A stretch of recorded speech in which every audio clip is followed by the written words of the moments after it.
said that she had my back and she's going to be speaking here, which meant a lot to me. She put an ad on 668 in K-Sky that I heard all day yesterday and the day before that. She would truly die for our liberty and our freedom. I really believe that. Please give a really warm welcome and focus on what she has to say because it's very important. My friend, Kathie.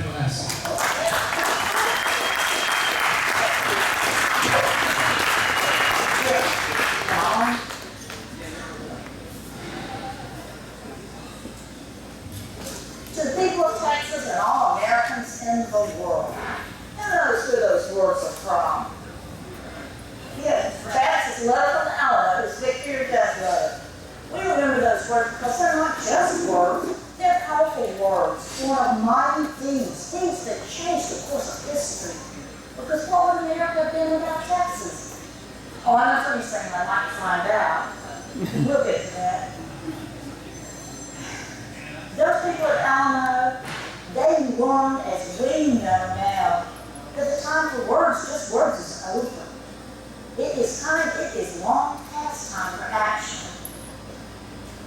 What action? I mean, how did we get in this mess? How did we get to this place where we actually believe we're going to lose our country, our freedom? And what did we do to get out of it? Well, we got here because we allowed the federal government to usurp powers that the Constitution never gave. We let them have one federal overreach after another, and we just didn't do anything. We did not demand our 10th Amendment sovereignty rights. And as a result, Washington is broken, irrevocably for the near term. That's right. And also it's not that much better, but we've got a fighting chance there. The two-party system is corrupt and broken. It will never fix itself, and it will never be reformed from within.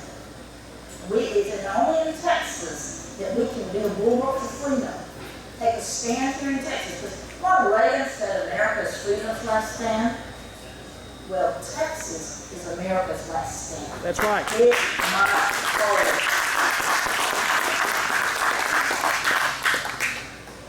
I'll not tell you my why, because I think we can hold America by holding Texas, by nullifying the constitutional federal acts. But first I'm going to tell you how I came to this point in my thinking.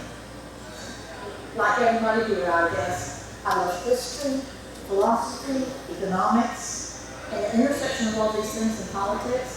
So I knew, intellectually, that the course we were on was unsustainable. Although I hate that word. But it couldn't continue. It would collapse. The whole thing would collapse. But I thought that was 10 head down the road, and I'd be dead and gone. Well, about 2009, I came to the realization that the way things were going, I was going to outlive my country. And I never thought that would happen. It didn't end with that. And I said, this cannot happen. I'm easy. I'm going to go down without a fight. If they want my liberty, they're going to have to come and take it.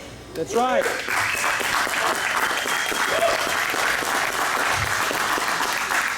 It's all about the governor of Texas. If you didn't get that transition, I'll try to explain it to you. But when I was running for governor, sometimes people would say, I don't know why, are you going for president? I said, I want to be Texas governor. Why would I accept a demotion? I mean, who in his right mind, if he could be governor of Texas, would give all that up willingly and want to go out and try to become president of a... Oh, never mind. Well, I tell that little joke to make a very important point, and that is, this is what our so-called leaders do not understand or they reject. And that is, we are in a battle for America.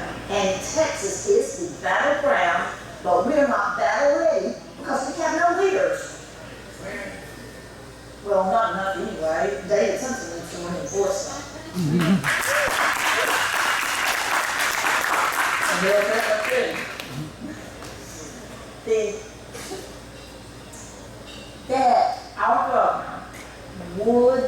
abandon his post, be willing to do that, tells me he does not understand it. He does not understand the fight we are in. And his pivotal role, Texas' pivotal role, and his pivotal role in Texas, how we're going to go about nullifying unconstitutional federal rights. He doesn't get it.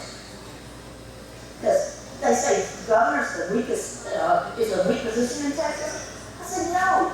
The governor of Texas is the strongest, most important job on the face of the earth, in my plan of action. And that's because in order to nullify these acts, we have to have strong leaders who understand and are willing to use the powers of nullification. So let me talk about it. What is this thing called nullification? Well, I'll tell you two things it's not. It's not secession. It is restoring constitutional government. Just like the 10th Amendment says, which we should have been doing all along, and we've got to start doing it now. I tell my secessionist friends, and I have many, that if you think we can more easily secede than return to constitutional government, you're dangerously wrong. Think Sherman with drones. And another thing nullification is not, it is not listening to the Supreme Court to tell us what the Constitution is. No, I and others here swore an oath to the Constitution. It did not say this defend the Constitution according to what 5 of 9 people on the Supreme Court say it is. No, nowhere in the Constitution does it say the Supreme Court is the final or the only arbiter of what's constitutional. So, the Obamacare case, you need any more lessons to prove that point? They're wrong. Right. And we have to make our own decisions because that is what a sovereign state does.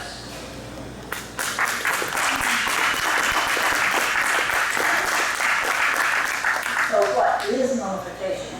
How does it work practically? Well, I think you can overcomplicate this thing, but let me just give you an example. You just treat an act as though it were done by anybody else.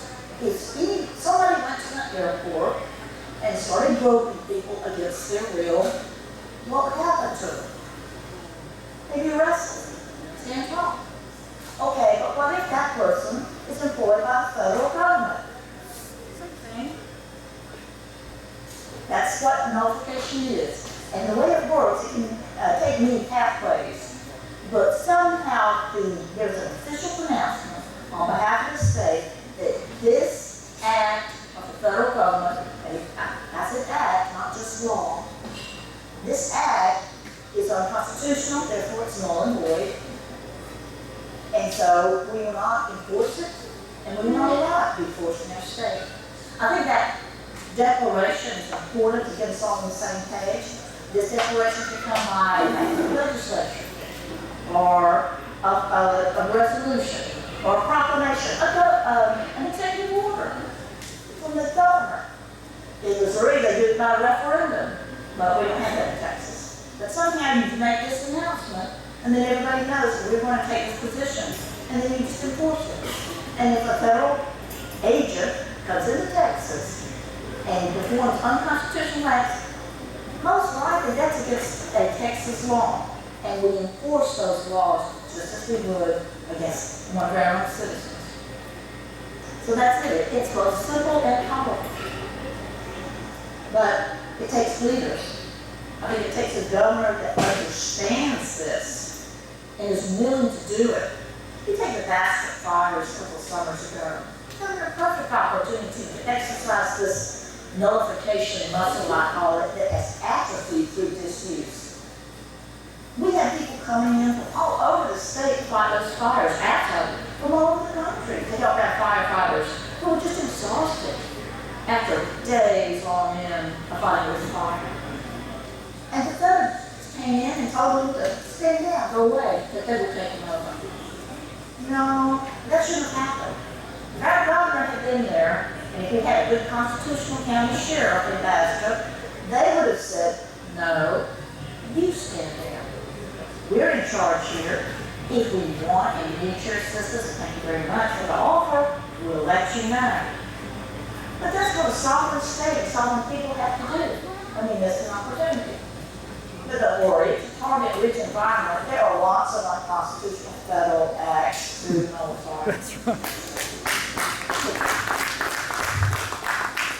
But this is what we have to do. And I can't see any path forward that is a better likelihood of success and through peaceful means than this and constitutional means. I'm not saying it would be easy or uneventful. It may be frustrating, but that's where you have to be strong and project that you will not back down once you take this position. So that's the only way forward I can see out of this, but I'm very hopeful. People ask me, are our darkest times ahead or our best times ahead? And I say both. I think we have before us the darkest times that we've ever seen in American history or imagined.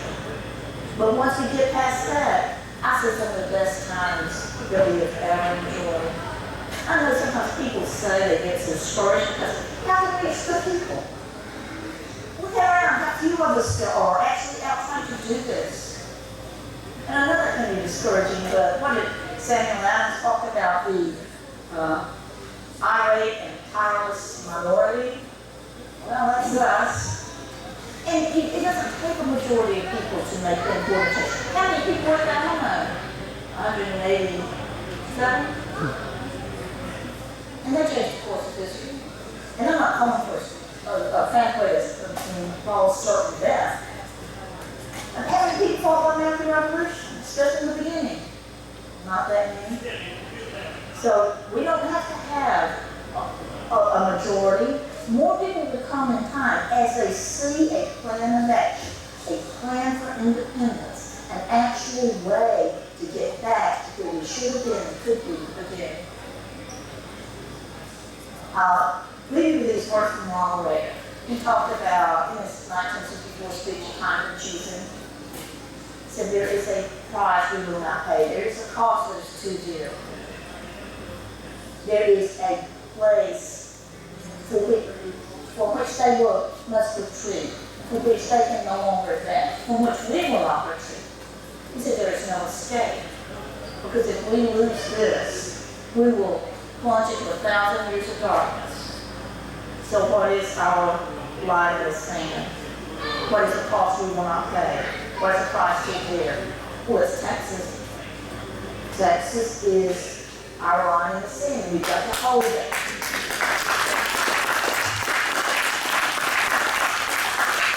Texas is the anchor for our country and our freedom and our Constitution. And the anchor will hold.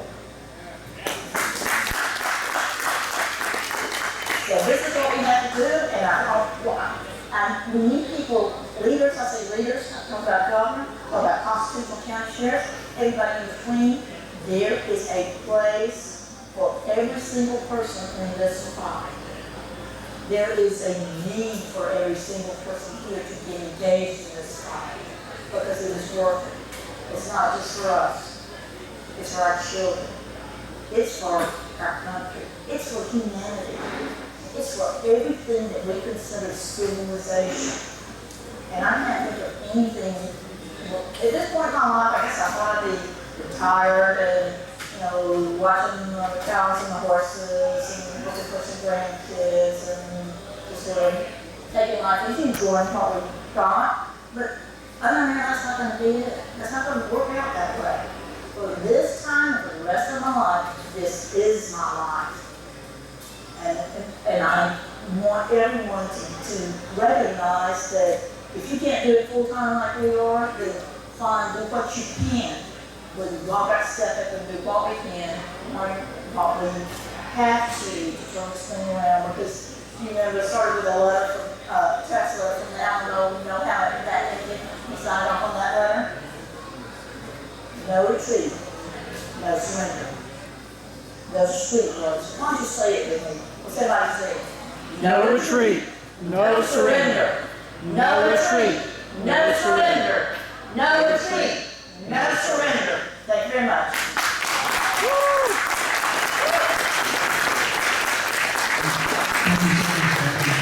I just want to take a minute, everybody kind of look around, see who's still here. I just want to recognize y'all and thank you for staying.